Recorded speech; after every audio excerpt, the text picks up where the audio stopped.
Good morning. Welcome to the Morning Journal. Today is Tuesday, February 28th. I don't know if you can hear that thumping, but there's a view out my window here in the lab, which I'm going to talk about because it's a kind of a parable of being married, I guess, is how I'm thinking about it. We'll switch to, let's see.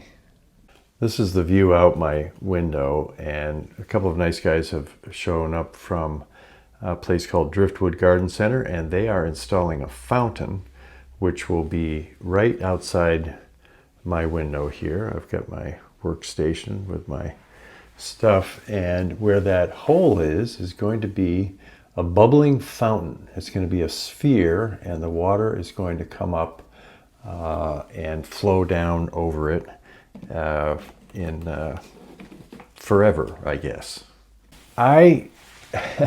I did not want a fountain in the yard. This is something that is part of our recovery from Hurricane Ian here in Sanibel.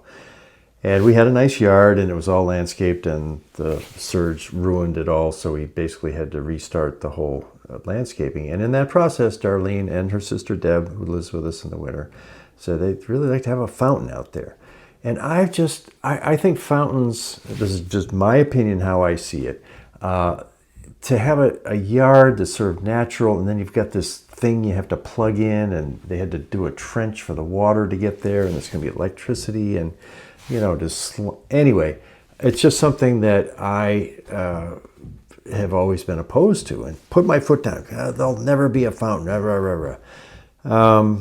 Well, I forget what particular incident led me to say, why not? It'll probably be beautiful. Everything Darlene does in our yard and our house is something I oppose because it costs too much, or I don't think it's necessary, and then I end up really liking it. So why wouldn't this be the case with the fountain? And I went to the garden center, we looked at it, and I said, okay. And then the guy said, well, there's a bigger one you could get. And I said, no way, we're not getting the bigger one. We're getting the bigger one.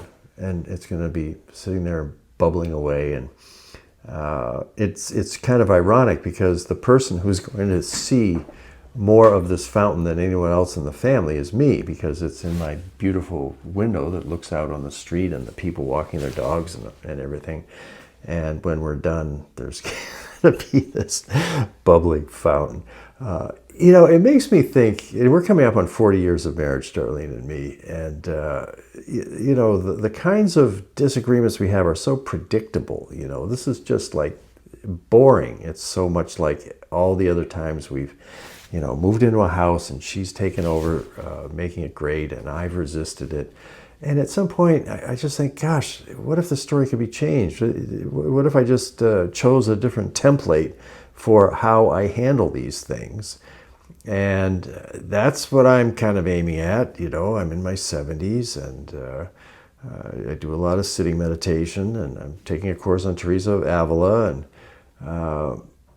some of that filters into the way I manage my relationship with Darlene and decisions like, is there going to be a fountain in our yard?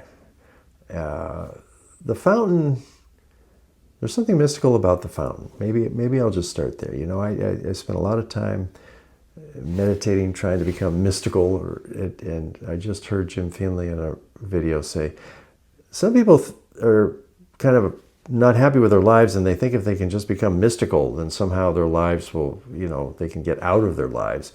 And all of the mystics say, you end up going into your life if you walk the way of contemplation and realize that, everything exists because it's an expression of God's will or the universal love.